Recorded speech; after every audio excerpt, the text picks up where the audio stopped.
Coming up on Locked On Dodgers, the Dodgers lost their second straight game to the Diamondbacks. Dustin May looked really bad. We're going to talk about Dustin May's lack of command, his poor performance. Going to talk about Miguel Vargas and his chances of doing anything the rest of this season or into the postseason. We're going to talk about some news about some relievers, and we're going to talk just in general about our concerns about the approach and the intensity and all that the Dodgers have shown the last couple days. So all that to get to. So let's get Locked On Dodgers. You are Locked On Dodgers, your daily Los Angeles Dodgers podcast. Part of the Locked On Podcast Network, your team every day.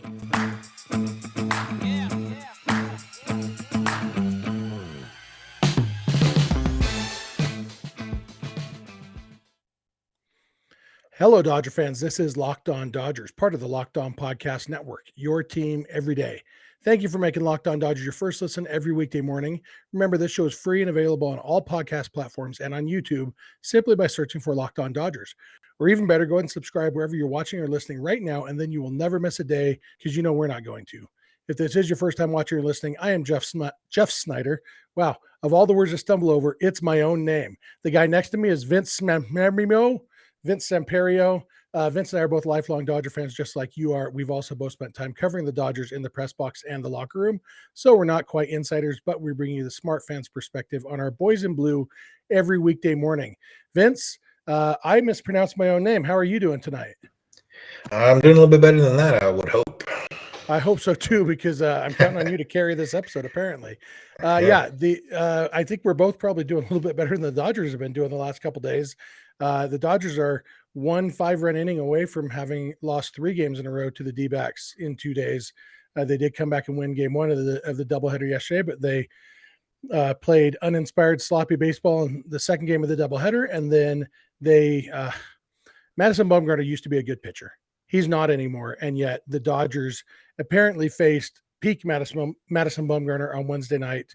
They got just 1 hit off of Bumgarner, only had 1 hit the whole game until the 9th inning when they got back-to-back hits that didn't amount to anything. But yeah, just a ugly, uninspiring game. But the worst part of it probably was Dustin May's performance. After, he had 2 good performances against the Marlins, fresh off the injured list, had 2 subpar performances against the Padres, and then on whenever it was Friday night, I think, against the Giants, he threw 5 no-hit innings, looked really, really good. And I think we were all hoping for more of the same, or at least something to build on from that. And instead, his command just wasn't there. He walked 2 guys. Both of those guys ended up scoring. I think they both stole second and then scored on Christian Walker singles. But then the big hit was obviously in the 4th inning when with 1 out, 2 hits and a hit batter loaded the bases. And then Corbin Carroll unloaded the bases with a 3-run double that kind of put the game away.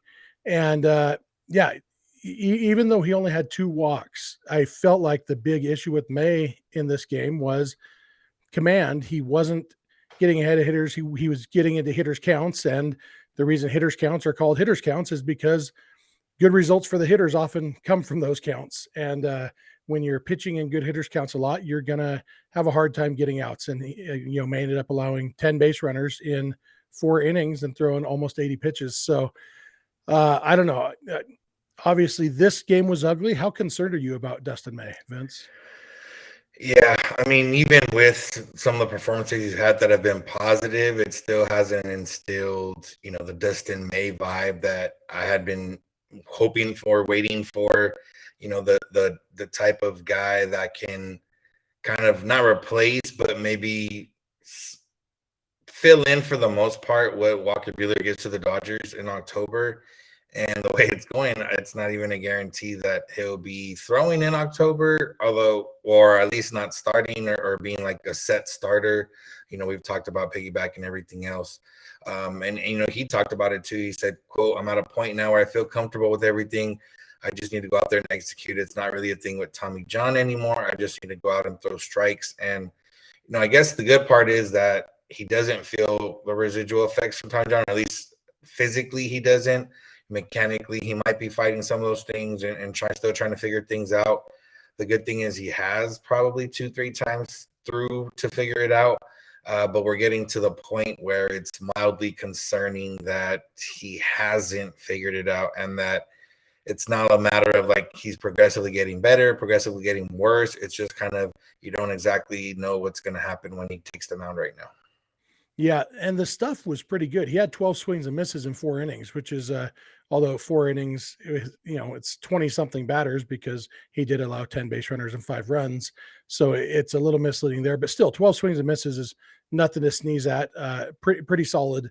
It's just, that command thing. And you would hope that that's a temporary thing. Anybody who's been watching the Dodgers since 2019 wasn't surprised. Like the sight of Dustin May throwing the ball and not appearing to have any idea where it's going to go is something that those of us with somewhat lengthy memories are familiar with. But it was something we had hoped was in the past. And, I guess if I'm looking for a silver lining, it's that just his last start, he had great command. He looked very, very good. And so while it was definitely not there on Wednesday night, the fact that it was there, it's like, when they talk about max exit velocity as a way to judge a guy's power, because if he's done it once, that means he has that capability. If a guy has maxed out at 85 miles an hour exit velocity, he's never going to be a power hitter. But if he's hit it 110 miles an hour, even one time, okay, the power's there. Now it's figuring out how to get consistent with it. And it's kind of the same thing with May. We've seen him have command.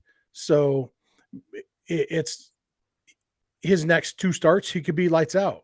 I think the hard part, the scary part is going into October, if we haven't figured it out, haven't, gotten consistent command, it would be kind of nerve-wracking to send him out there in a postseason game.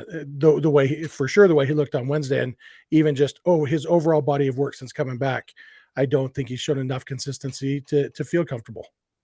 Yeah, and that's really what it is even with Andrew Heaney, he's going to be, as far as what we've seen so far, he's going to be good. He's going to miss bats, but he might give up some home runs. Tyler Anderson, not going to miss as many bats, but has pretty much been consistent throughout the year. 5, 6, 7 innings, 2, 3 runs, with an occasional blip on the radar. Kershaw the same, Julio the same. Dustin May is that guy that right now you don't know what you're going to get out of him. And it's not, something we can rest our laurels on of his previous performance in the postseason. And also that's been a little bit inconsistent as well. He's also been in inconsistent roles in those times based on, for a variety of reasons. But I think it's a matter of, I don't know if he feels pressure. I don't know if he feels like he needs to be finer, or, I don't know if there's anything there, but I do think that he'll figure it out. And I do think that the Dodgers, would benefit from making sure that he knows and understands, like, hey, we're going to need you for this playoff run. We don't, it's a matter of need and need, I guess, need in all caps and need in lower caps or something like that, where, yeah, they need him to, make this run, but they don't need him in order to be successful. And if you can tell that difference, then you've probably been watching this podcast long enough to know what we mean. Yeah, the need, there's definitely 2 different kinds of need. And that need may get a little bit stronger with some of the news we got on Wednesday, which we're going to talk about in just a minute, which is that one reliever who we had been hoping for, we got a little bit of bad news, and, he's not ruled out for the postseason, but his chances of being on the postseason roster have gone down a little bit.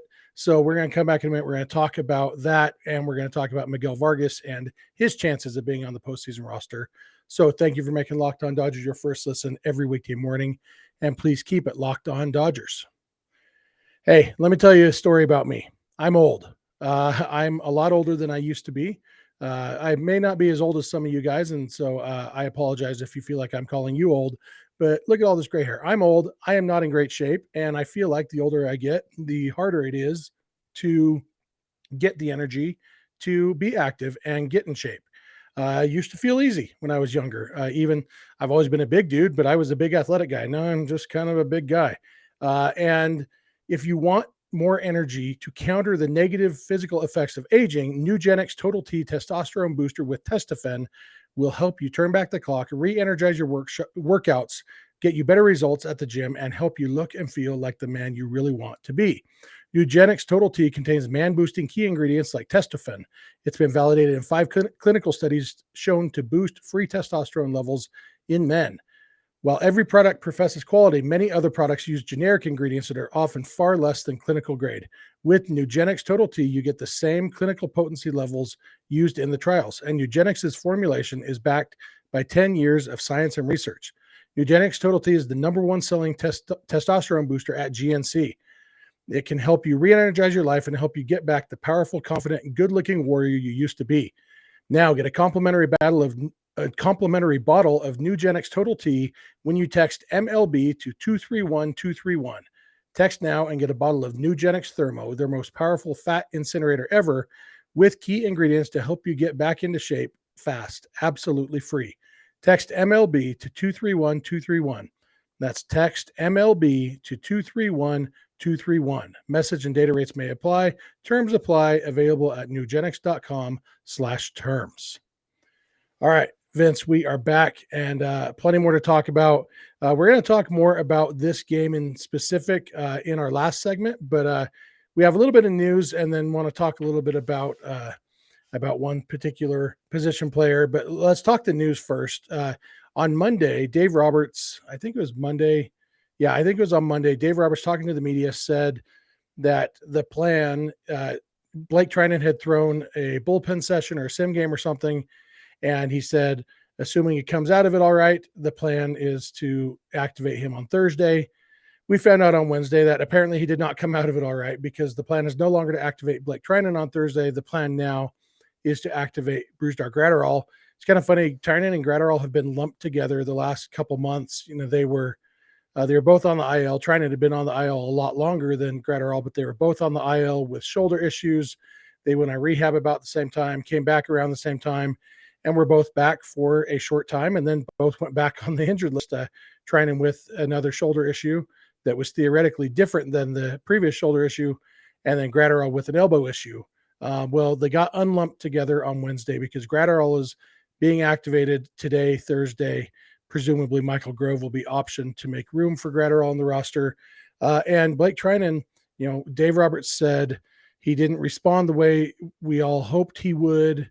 And somebody asked him if it's how confident Dave Roberts is that Blake Treinen will be ready for the postseason. Is it a win or is it still an if? And Dave Roberts said it's an if. He's not even willing to say Blake Treinen is going to be ready for the postseason. Now, there's two ways of looking at this, Vince. There's the one side of, yeah, Blake Treinen was the Dodgers' best reliever in 2021.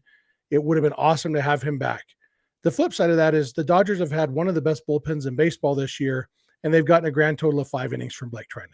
So they've shown that they can be good without Blake Treinen. But it kind of, I think for most of us Dodger fans, it was like, I think our thinking has been, man, if we're this good without Treinen, imagine how good we could be with Treinen. And I don't know. It seems like it's you're setting yourself up for disappointment if we're still hoping for that at this point.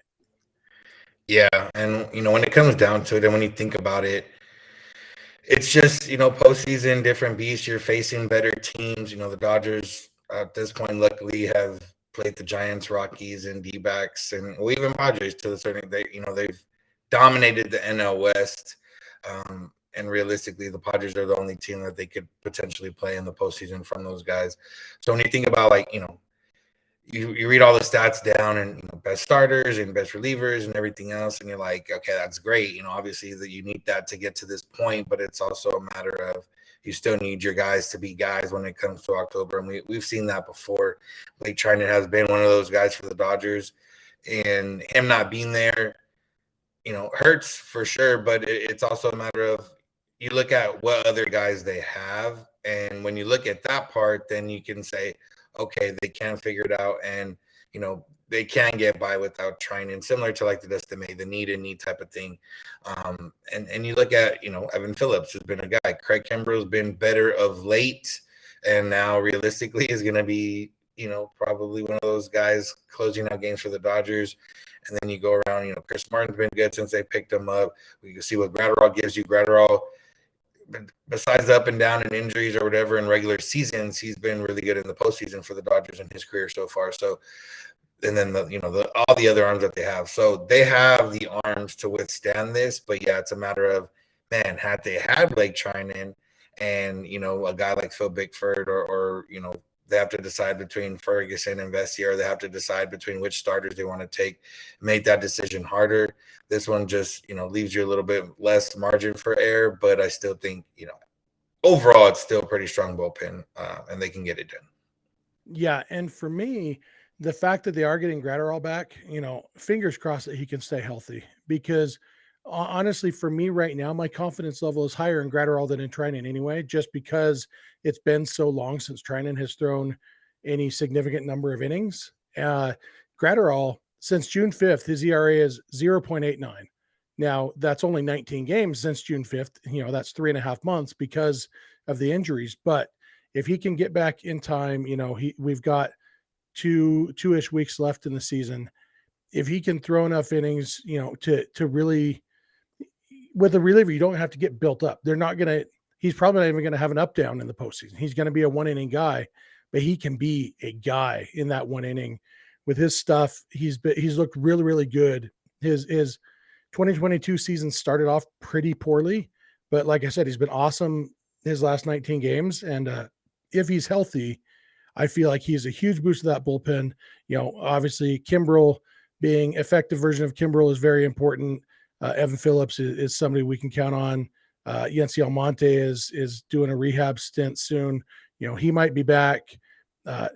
There's so many guys, and we've talked about this. There's 16 to 18 pitchers who could make a case that they deserve to be on the 13-man pitching staff. And, if Blake Treinen is out, that's down to 15 to 17 guys.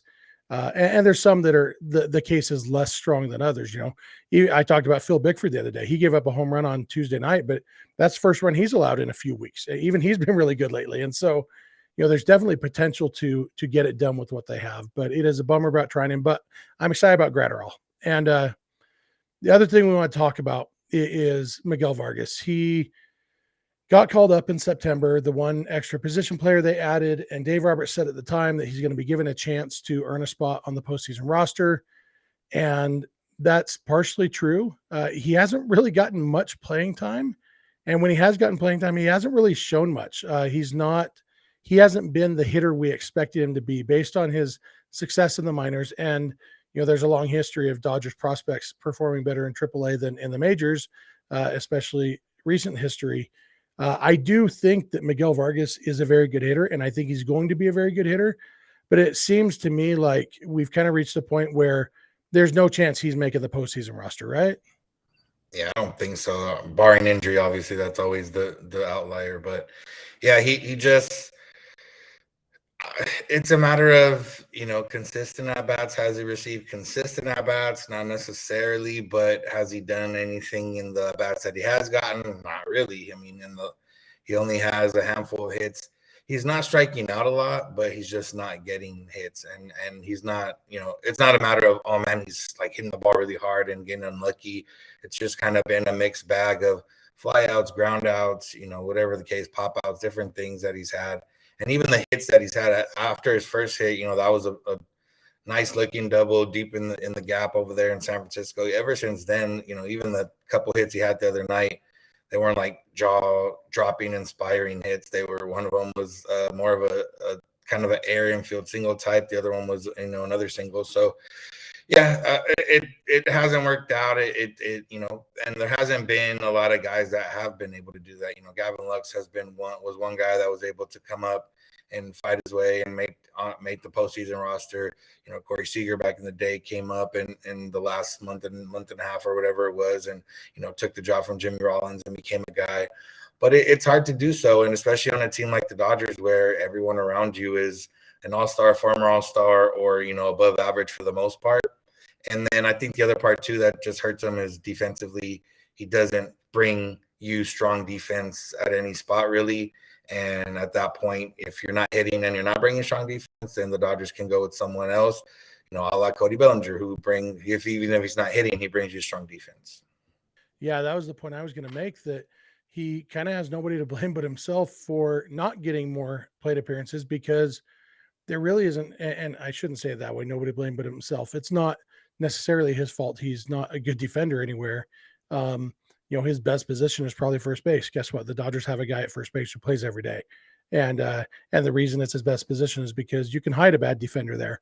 But we've seen him in left field the last 2 days, and he hasn't made any errors, but he hasn't looked like a guy you're happy to have in left field, and it's something that over the years, it's easy to overlook just when you're talking in theory. Oh, he hits so well, you could put him in left field and he'll be fine, but then when you actually watch a guy play in left field, when you watch Matt Kemp, even in 2018, when Matt Kemp was hitting well, it's like, okay, he has no range in left field. AJ Pollock had stretches like that where his left field looked really bad. Jock Peterson, and yeah, it's when we've had guys like Chris Taylor and Trace Thompson playing out there in left field, it's a very noticeable difference when you put Vargas out there. And for me, that's the biggest thing. Like, I wouldn't be surprised now that Kevin Pillar is on a rehab assignment. I wouldn't be surprised if Pillar has a better chance of making the postseason roster than Vargas does, simply because Pillar can play defense and he's unlikely to hit worse than Vargas has so far, and realistically, it's coming down to Vargas's only real chance was to push Hans or Alberto off the roster anyway. And Hanser definitely has more positional flexibility, but I can see a guy like Pillar pushing Hanser off the roster simply because with Chris Taylor being able to play the infield, with Mookie Betts even being able to play the infield, you could replace Hanser's positional flexibility with a guy like Kevin Pillar, a right-handed bat off the bench or whatever. And, if he comes in to pinch hit in the 7th inning sometime, okay, yeah, last couple innings, we're going to move Mookie to second base and Lux to, wherever, whatever you need to do to get Pillar in the game. But yeah, it seems like Vargas, I'm still high on him long-term for his career, but I think I've seen about all I need to see for 2022 as far as what we're going to get from him in October. Yeah. All right. We're going to come back in a minute. We're going to talk about kind of just these last 2 days in general, the lackluster play by the Dodgers. And we're going to talk about whether we're concerned about it and what we think they ought to do about it, if anything. So thank you again for making Locked On Dodgers your first listen every weekday morning. And please keep it Locked On Dodgers. All right, Vince, we have returned for our final segment. The Dodgers have scored in their last 2 games. I don't even remember what the final score was in the second game of the doubleheader. I know it wasn't good. 2 runs, I think, in that game. And yeah, 5-2 loss. Yeah. So they've been outscored 11-3 in the last 2 games by the Diamondbacks. And now the Diamondbacks are a better team than a lot of people give them credit for. I think if you look at their record, if they hadn't had to play the Dodgers this year, they'd be over 500. I think they've been better than people expected them to be. They have a lot of young talent. But, the second game of the doubleheader was frustrating because of the defense. And then this one, obviously Dustin May didn't help, but not being able to hit Madison Bumgarner, maybe it's just because it's Bumgarner. We've talked in the past about how it's more fun to beat Bumgarner than it is to beat most pitchers. And the flip side of that is it's a lot less fun to lose to Bumgarner than, if the Dodgers lose to Zach Gallen, I can say, well, Zach Gallen's really good. I hope they don't, because now they've put themselves in a situation where in order to win the series, they have to beat Zach Gallen. We'll talk about that in a minute, maybe, but losing to Bumgarner, it's hard for me to swallow. And some of that is management decisions. Dave Roberts went with the righty heavy lineup against Bumgarner. Freddie Freeman was the only lefty in the lineup, which means Max Muncy was sitting, Cody Bellinger was sitting, Gavin Lux was sitting, and Will Smith was sitting. Austin Barnes caught. And the way the Diamondbacks run the bases, having a combination of Dustin May and Austin Barnes, it was basically, flashing neon sign, please steal second base. And so if nothing else, today's game should be better in that way, with Julio pitching and Will Smith catching, a strong arm and a guy who's good at holding runners on. Maybe they can control that a little bit. A couple of those runs don't score if not for stolen bases. But I almost feel like, and this is where I guess I need to give a disclaimer. I am not overreacting here. I recognize the Dodgers have 103 wins.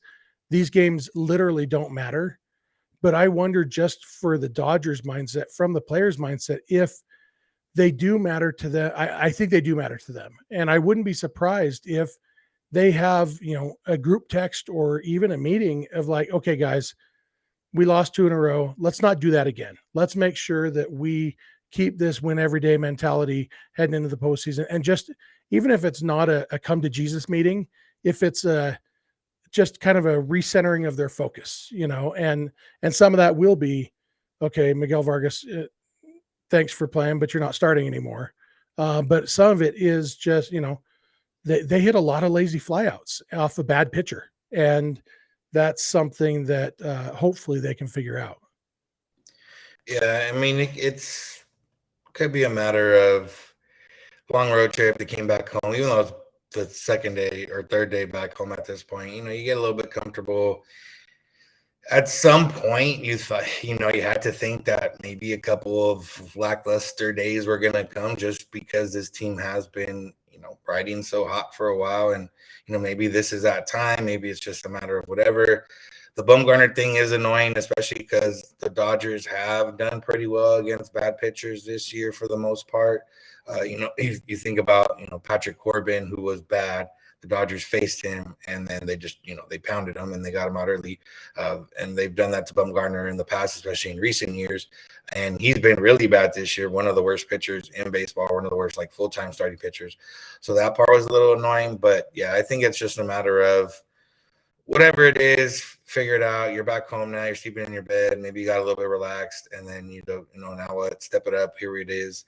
Realistically, they're still – even if they don't play well the rest of the way, they're still going to clinch all the other things they need to clinch in terms of securing home field advantage throughout the entire playoffs. But, yeah, I mean, it's the offense shutting down is just the more scary thing to me, just because, everyone, if you listen to this, you know how I feel about October and the Dodgers offense. And, if the Dodgers, like I said, I've always said the Dodgers scored 10 runs a game for the entire season and then went to the postseason, I'd be scared that they would score 0 to 2 runs. So that's the important part. And the other part was, like, everyone was hot for a while, and now they're, if they don't get hot, there's just a lot there. But I think they'll be fine and figured out. And hopefully, if they can show that they can get to Gallon, that'd be a nice little first step to, okay, I feel better now. Vince Samperio, eternal optimist. You heard it here first, folks. Yeah, and I guess one silver lining or one positive thing or optimistic view or whatever you want to call it is I think you and I would be more worried if they were just dominant all through September, and I don't know if it would be realistic to be, but the whole peaking too soon thing or whatever. And Mookie Betts is streaky. And he hit a home run tonight, but his other at bats, it was lazy flyouts, and we've seen that earlier this year from Mookie, where he's just missing everything, just hitting a bunch of lazy flyouts, and then he hits a hot streak. And I think if you polled 1,000 Dodger fans and asked them, would you rather have Mookie have his cold streak in September and his hot streak in October, or vice versa? 1,000 of them would say, yeah, let's get that cold streak out of the way and get him hot for October. And, I don't know if it's realistic that, I don't know if cold streaks and hot streaks actually work that way on a cyclical basis like that. The other thing that I feel like might be the case is kind of a bell curve of intensity. I don't know that you can, the Dodgers, when they clinched the division, they still had, they have 21 games left when they clinched the division. I don't know if it's realistic to maintain that intensity for those last 21 games. I think it was easy for a couple days to say, all right, don't let up, guys. Don't let up. Still a lot to play for, don't let up. But I don't think it's realistic to keep it for 21 games. And I do think it will be easier as they do get closer to the end of the season. Say, all right, guys, we got to pick things up. Maybe going to San Diego. It might even hurt a little bit that 14 of their last 17 games are at home.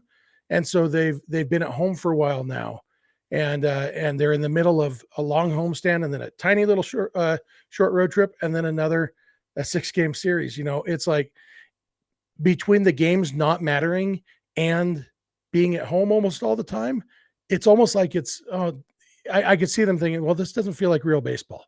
And I think as they get closer to the end of the season, closer to October, I think it will start to feel, even if they have to force themselves, they'll start to feel like it's real baseball again and get that intensity back. And I think going to San Diego might help with that, because there's always the Padres are going to be playing for something. And so there's that intensity there. Even with the Cardinals coming to town, the Cardinals are still playing for something. Their games matter. And so I think getting 6 straight games against teams that still care, I think that'll help. And maybe it'll kickstart the Dodgers a little bit. Yeah, I thought I was going to say 2 playoff teams in the next, before the end of the season is nice.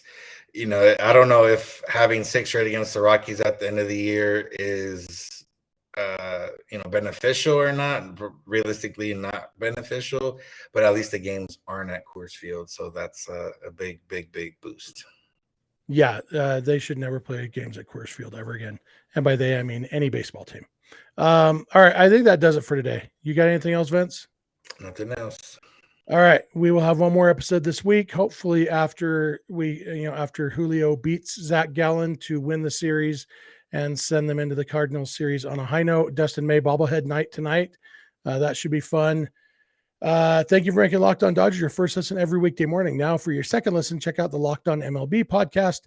MLB expert Paul Francis Sullivan brings humor, passion, and unique perspective on every team and the biggest stories around the league. Follow the #1 daily league-wide podcast, Locked On MLB, on the Odyssey app, YouTube, and wherever you get podcasts. If you're not watching or listening to Locked On Dodgers every day, we'd love if you'd add 1 or 2 days a month to your rotation. Please tell your friends and family who love the Dodgers as much as you do about this show. Maybe they'll like it too. You can follow us on Instagram and on Twitter at Locked On Dodgers. Vince is on Twitter at Vince Samperio. I'm on Twitter at Snydog, and the DMs are open in all of those places. Our email address is lockedondodgers@gmail.com, and our phone number for voicemails or text messages is 323-863-LOCK, 5625. We are here every weekday morning, and we hope you'll be here with us. When you get in your car or sit on your couch, tell your smart device to play podcast Locked On Dodgers. And remember, you don't have to agree. You just have to listen. We'll talk to you tomorrow. Have a good one.